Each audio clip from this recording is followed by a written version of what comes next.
Hey guys, what's up? It's BigJackFilms here, and welcome back to the InuYasha vlog. So, coming off from a few weeks ago, we did the Black Kilala filler episode, but I had hinted out that this week, or this episode, I was really looking forward to. Again, this is sort of a path to where I don't know where the show's going in between this timeline before we get to the next season, but today we are taking a look at an episode which has one of the best titles.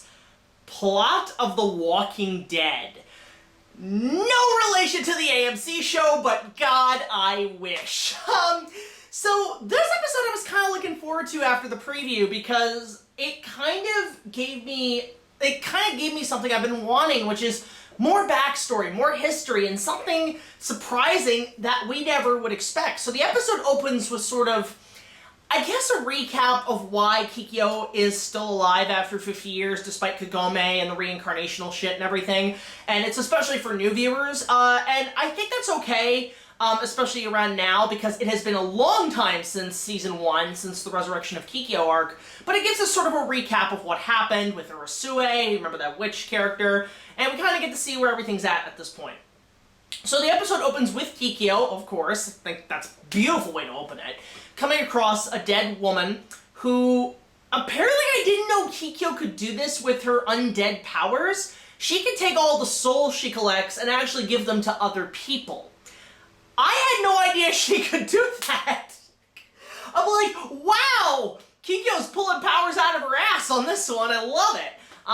So that's gonna be something I gotta take note on, but I thought that was actually pretty kick-ass that she could do that. The woman's revived and realizes, hey, you're Kikyo. What the fuck, bitch? And she basically takes off in a fiery thing. Kikyo looks kind of hot in this one where like the fire comes out and her hair's blowing. It's freaking awesome. So we cut back to our heroes who immediately know something's up. InuYasha suddenly smells Kikyo's bones and graveyard soil and basically goes to try to find out what's going on. And comes across the woman being chased by samurai mummies. So, if you guys remember in the Resurrection of Kikyo arc when Urasue used clay soldiers as her essentially minions, and they're all like samurai kind of mummies with souls in them and human bones baked in with the clay pot shit. So, InuYasha realizes, oh, it's these things. So, where are Urasue at? How is she still alive? This is the same magic. This is the same black magic shit. We gotta go deal with this. So, the group obviously has to go find her and hunt her down and figure out what the hell's happening. So, while that's happening, we find out who this girl is, and it turns out, and this is something I was very surprised by, is Urasue's daughter. Yes, Urasue is 100% dead. Like, she's not revived, she's not alive, this isn't a Palpatine where it's like, somehow Palpatine has returned. Like, no, she's dead. So, because of that, she did leave her children in charge of her, whatever, inheritance or whatever of continuing this whole scheme.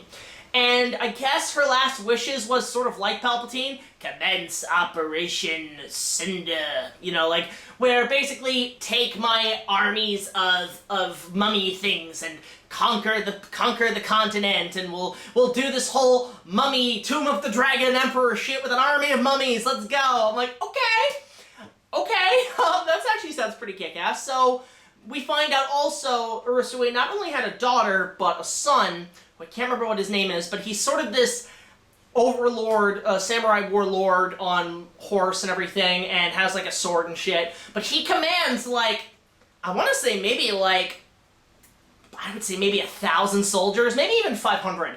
A sizable number of armies to conquer and to start waging war, which is pretty cool. So, InuYasha goes to confront him, almost gets captured, and leading into a battle, and, obviously, some shit hits the fan. So, I want to continue talking about this episode. So, basically, it's got great potential.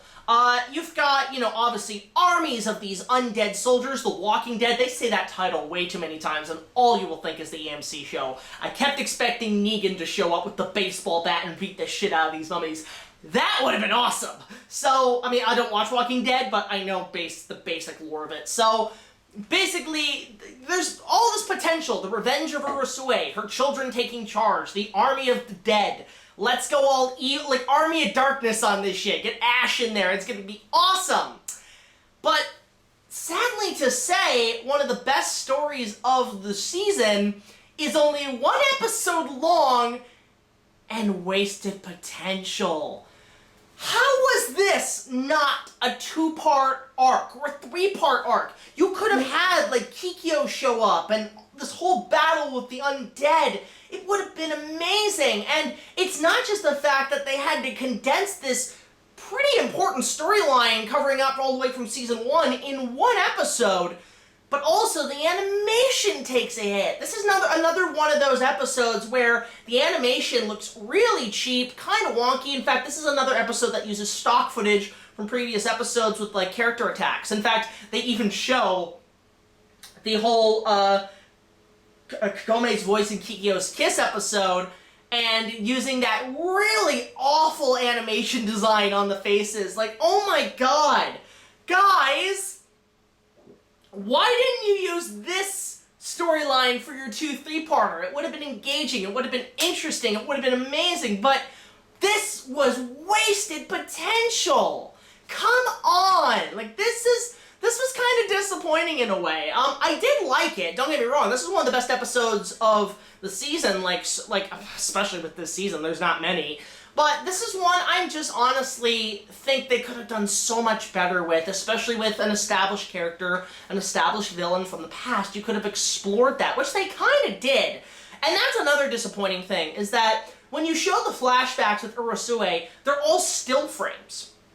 And I guess it's because they didn't want to animate Urasue again, and even then, like, you couldn't, I don't know about the voice actors, but this would have been a good time to explore the growth. They even showed that the girl was there when she was killed, like, behind a rock. How did none of the characters sense her presence? That makes no goddamn sense. So, there's some stuff in here, like, there's a potential for a great story arc, but they just flunked it. They just let it pass and let it go and just carried on with their day, and that's kind of disappointing, honestly.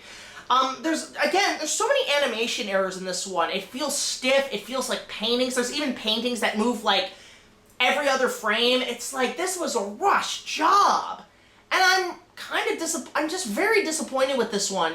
Like, I mean, I liked it for what it was. I was engaged in the story. I wanted to know what happened. And it even ends with this character, this girl, surviving the battle and going back to Urasue's mountain and pretty much living her life there, and Kikyo actually gives her another soul. You know, I guess she was worthy of that? I don't know. Like, I think your souls would be a little bit more worthy of somebody more important to you than this dumb broad. I mean, to be fair, I guess that shows that Kikyo is a giving, kind person, but at the same time, it's like, you gotta reserve that, because that's what keeps you alive, hun.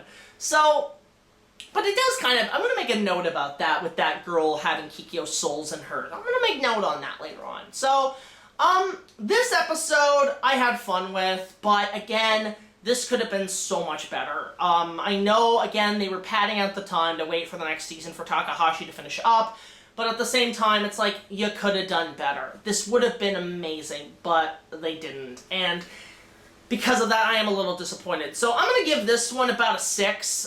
It is watchable, it is enjoyable for the story, but lacks in quality and animation, and again, this should have been a 2-parter. I think this is one of the ones where I could have made an exception on that. So, yeah, 6 out of 10, take it for what it is, but disappointing. So again, guys, thank you so much for watching this InuYasha vlog. Of course, if you want to see more coming up, in fact, if you want to see the next episode a week early, link to the description down below to our Patreon. Just $1 more will get you access to all of our content, as well as other special features. All the funds will be going towards future projects and a potential InuYasha fan film. So, of course, join me next time when we take a look at another filler episode. There's so many goddamn filler episodes. And we got another Moroku episode, another of his shenanigan, lecturous antics. So, until the next video, like, comment, subscribe, and I'll see you guys later. This is BigJackFilms signing off saying, if you have a good idea, don't waste it on a single episode. Stretch that shit out. That came out wrong. Alright, well, I'll see you guys later. Take it easy.